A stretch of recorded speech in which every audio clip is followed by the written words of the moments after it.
I paid for sister's honeymoon, but she said, "That's not enough, now you pay the rent." I said no, and cut her off. A month later, at a family dinner, my selfish sister, Linda, had always been a dreamer, but not in a good way. She lived in a kind of fantasy world where life worked out the way she wanted it to. Reality, responsibility, none of that mattered to her. And nothing proved that more than her track record with men. 3 marriages. 3 divorces. Each one quicker than the last. Her first husband, Dan, was a solid guy, but she got bored. Said he was too predictable. Her second, Travis, was a reckless idiot who racked up debts so fast she had to move back in with our parents. The third, Mike? A walking disaster. He lasted barely a year before taking off with her car and maxing out her credit cards. So when she introduced husband number 4, Greg, I already knew how this was going to end. The first time I met him, something was off.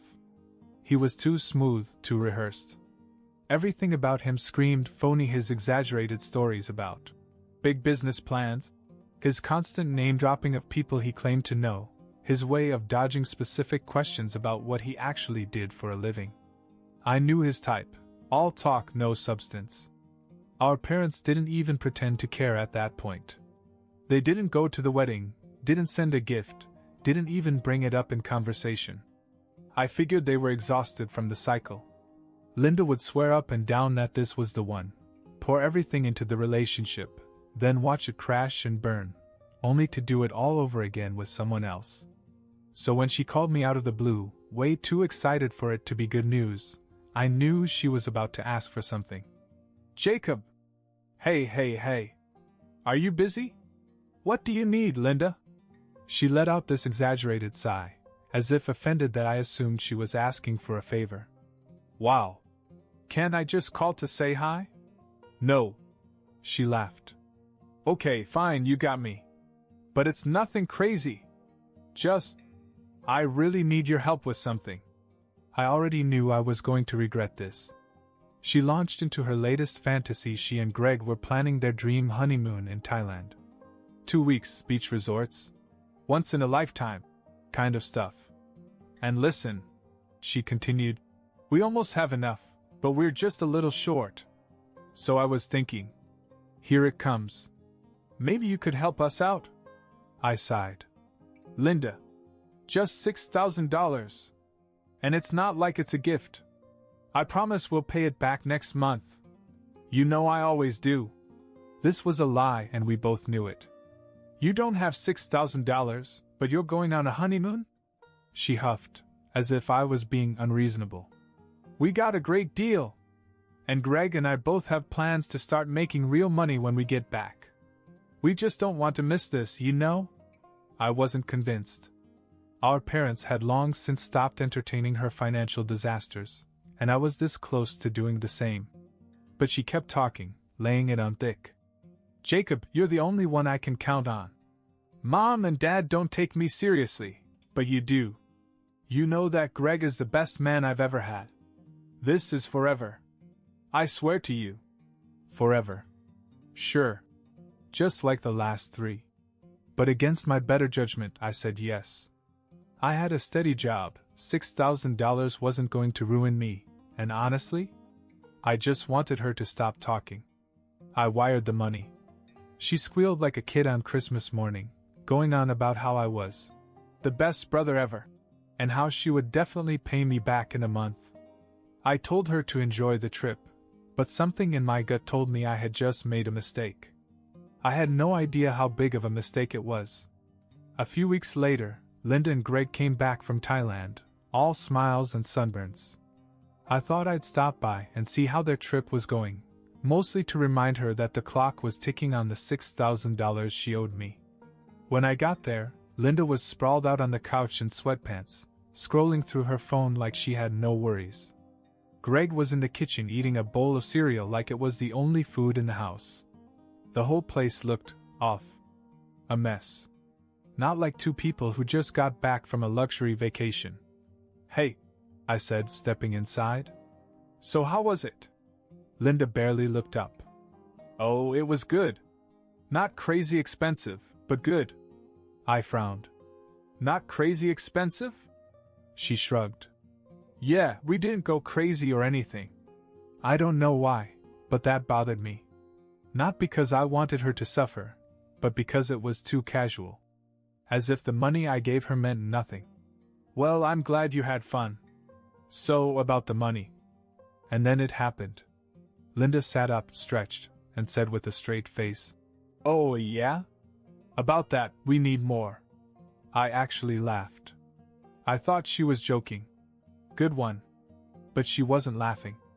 No, I'm serious. We need some help with the rent this month. I stared at her. What? She sighed, as if I was the unreasonable one. Jacob, come on. We just got back and money is tight. You make good money. It's literally nothing for you to help us out. I couldn't believe what I was hearing. Linda, you owe me $6,000. And now you're asking for more? Greg, who had been silent until then, chimed in with his mouth still half full of cereal. It's no big deal, man. Family helps family. I turned to him. I don't even know what you do for a living. He waved that off. Freelance stuff. Freelance what? Stuff. I looked back at Linda. You said you'd pay me back in a month. She rolled her eyes. And I will. But right now the priority is the rent. It's not like you need the money right away. I felt my blood pressure rise. Why did you even go on a honeymoon if you were broke? And then she hesitated. Just for a second. But it was enough. She fumbled for an answer, glancing at Greg. He just kept eating his cereal as if none of this concerned him. I took a step back. You weren't planning on paying me back, were you? She scoffed. Oh my God, Jacob. Don't be dramatic. That's when it clicked. She had never intended to pay me back. She and Greg had never been financially stable. The whole trip had been a fantasy, financed by me. And now that reality was crashing down on them, they wanted me to keep bailing them out. I felt this sudden surge of anger. I wasn't even angry about the money, I was angry that they actually thought I was stupid enough to keep falling for it. No, I said. Linda blinked.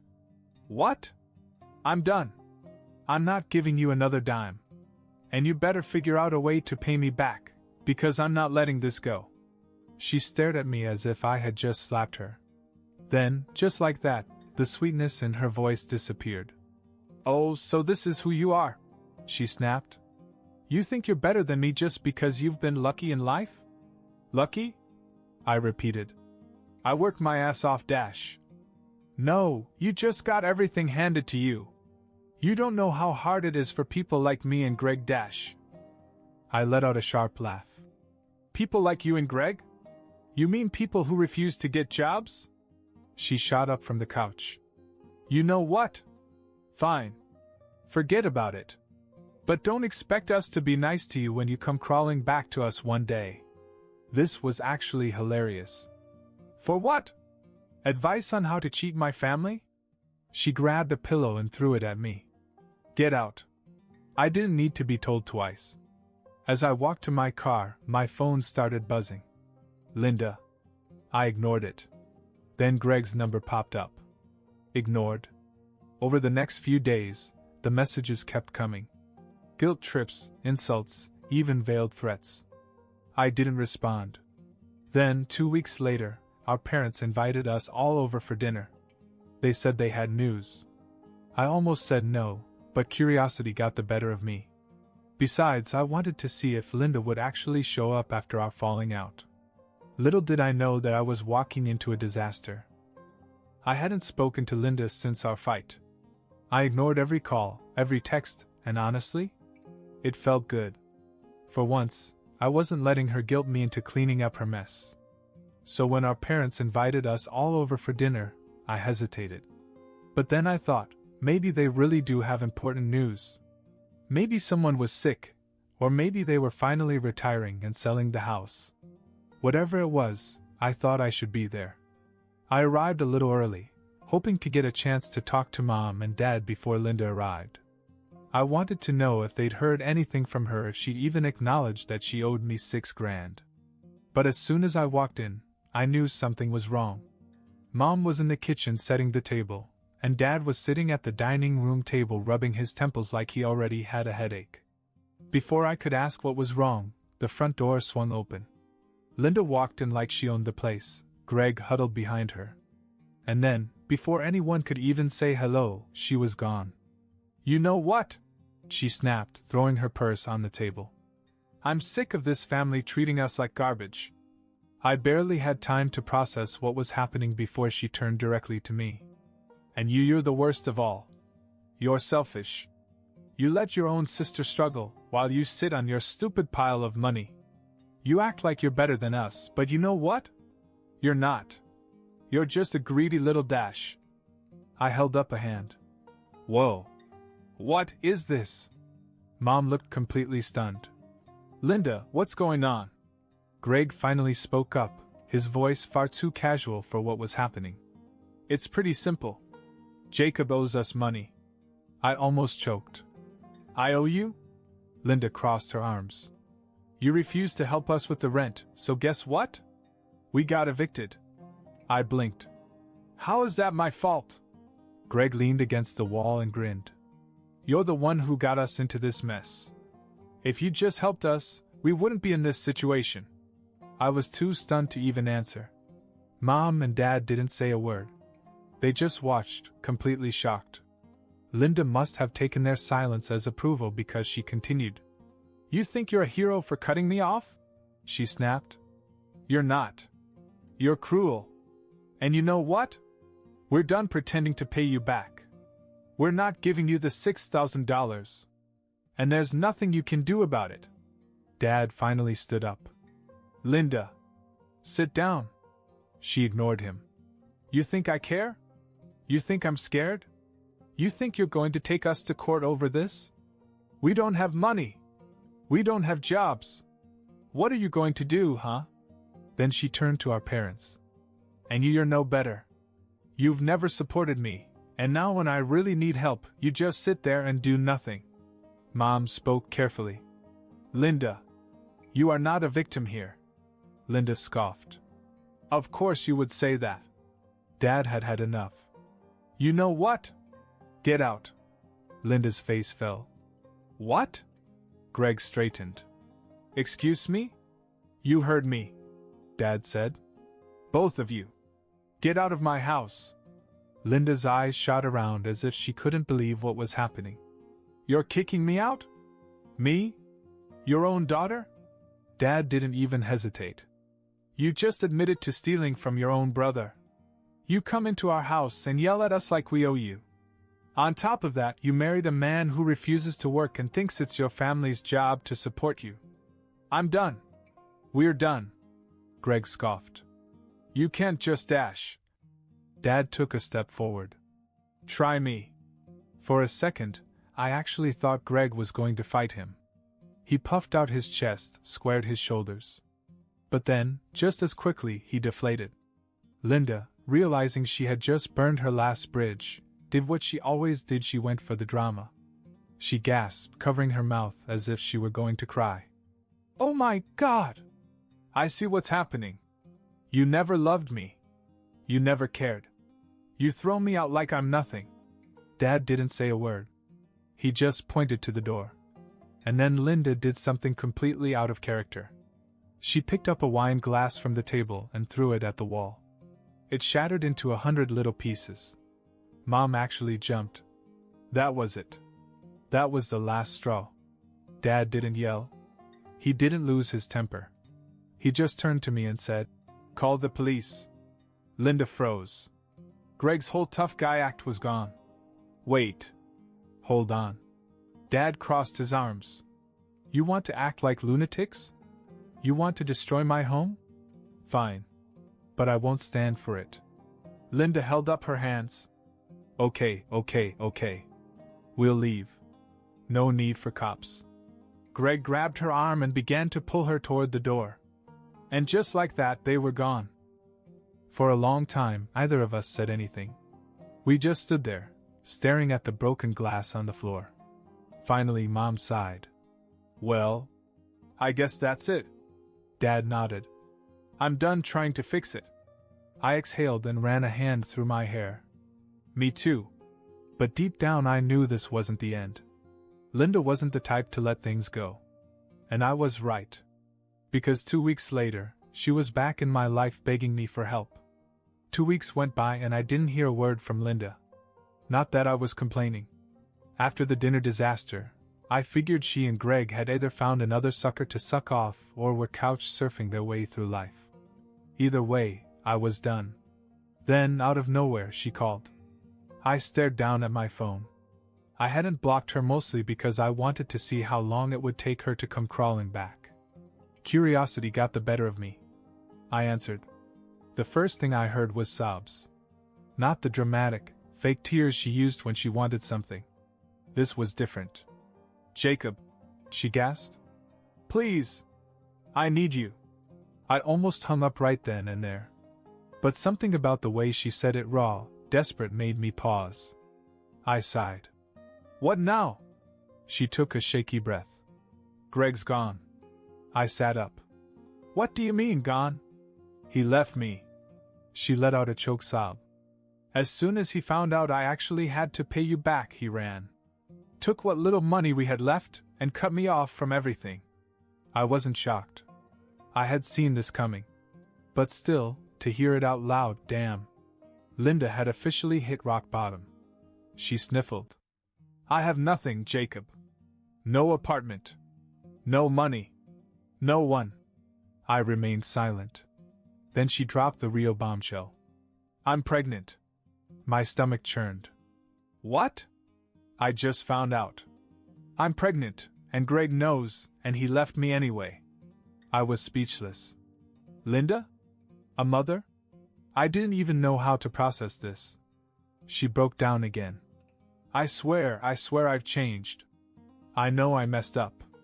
I know I've been selfish, but please. Just help me one last time. I have nowhere else to go. My mind was racing. Part of me wanted to say no to let her figure it out on her own. She had burned every bridge, manipulated everyone who cared about her, and now she wanted another favor? But then I thought of the baby. An innocent child trapped in this mess before she was even born. I sighed. Where are you? She gave me an address. A cheap motel on the bad side of town. 20 minutes later, I pulled into the parking lot. She was sitting on the curb, looking more defeated than I had ever seen her. No makeup. Hair a mess. Dark circles under her eyes. I rolled down the window. Get in. She climbed into the passenger seat, her arms wrapped around herself like she wanted to disappear. I looked at her. So what's the plan? She shook her head. I don't know. I gripped the wheel. Are you sure you're pregnant? She nodded. Took 3 tests. All positive. I sighed. Have you told Mom and Dad? She hesitated. No. They won't believe me. Not after everything. She wasn't wrong. I exhaled slowly. Linda, I'll help you this time. But not with money. I'll help you figure something out, but I'm not your bank anymore. She wiped her nose. That's all I want. Just someone to believe me. For the first time in years, I caught a glimpse of the little sister I used to know. And for the first time in years, I actually felt sorry for her. But deep inside I had a sinking feeling. This wasn't over. Not even close. I drove Linda back to my place, mostly because I didn't trust her to be alone in that rundown motel. She looked wrecked, more exhausted than I'd ever seen her. She barely spoke the whole drive. Just stared out the window like she was watching her life burn down in real time. When we got inside, she sat on the couch, knees pulled to her chest. So, I said, crossing my arms. You need a plan. She nodded weakly. Yeah. I sighed. First, you need to see a doctor. Make sure the pregnancy is real and healthy. She shot me a look. You think I'm lying about this? Can you blame me? She flinched but didn't argue. I continued. If you're really pregnant, you need stability. A job. A place to stay. Something. She was quiet for a long time. Then she whispered, I don't even know where to start. I rubbed my temples. I was really doing this. After everything, I was really about to help her. But then, something happened that changed everything. Linda's phone lit up on the coffee table. A text. She didn't react, but I glanced at the screen. It was from Greg. And it said, "Is he buying it?" My blood turned to ice. I snatched the phone before she could react. "Hey!"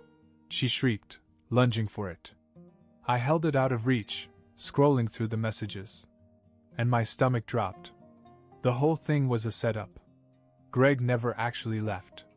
He and Linda had come up with this sob story to get me to let my guard down. The pregnancy? Fake. Just a way to guilt me into helping. I kept scrolling, my hands shaking. Greg. Once he feels bad enough, we'll ask for the money. Linda. I think he's falling for it. Just need to act more desperate. Greg. Perfect. By the time he realizes, we'll be long gone. I looked up at her, my heart pounding. She was frozen, her face pale. You lied, I said, my voice dangerously calm. She swallowed hard. Jacob. You lied about being pregnant? She didn't answer. I let out a short, bitter laugh. Wow. Wow. You really had me. For a second, I actually felt bad for you. Wait, I can explain. No, I snapped. No, you can't. I stood up, gripping her phone so hard my knuckles turned white. This is rock bottom, Linda. I don't care what your excuses are. You're done. You hear me? Done. Tears welled in her eyes. I didn't know what else to do. You shut me out, Mom and Dad shut me out. So you faked a pregnancy? I was actually shaking. You and Greg were gonna scam me again? She wiped at her face. I was desperate. I clenched my jaw. No. You're just a liar. And then, I did something I never thought I'd do. I called the cops. She freaked out, grabbing my arm. Jacob, please. No. I yanked away from her. You're a thief. A con artist. You stole from me, and you tried to do it again. You're gonna learn what real consequences feel like. The dispatcher picked up. I gave them my address and told them I had someone trespassing who refused to leave. Linda lost it. Screaming. Crying. Begging me not to do this. But I was done. 15 minutes later, the cops arrived. They didn't arrest her. She hadn't committed a crime right then and there. But they did escort her out. She didn't even fight it. Just sobbed the whole way. Greg, of course, was nowhere to be found. And me? I stood in the doorway, watching them take her away, feeling absolutely nothing. No regret. No guilt. That night, after the cops took Linda away, I knew I was done for good. No more listening to her lies. No more guilt-tripping. No more saving her. I blocked her number, changed mine the next day, and shut the door on that part of my life. For weeks, she tried everything, emails, fake accounts, even having Greg call me from different numbers. But I ignored it all. And eventually, she gave up. 2 years later, I moved to a new city, started fresh, and never looked back. Mom and Dad cut her off too. They were sad at first, but after everything, they accepted that she chose this life. The last we heard? Greg was still around, still drinking, still refusing to work. They were drowning in debt, constantly getting evicted. Mom told her to leave him. She refused. That was the last time they spoke. I don't know where she is now, and I don't care. Some people can't be saved.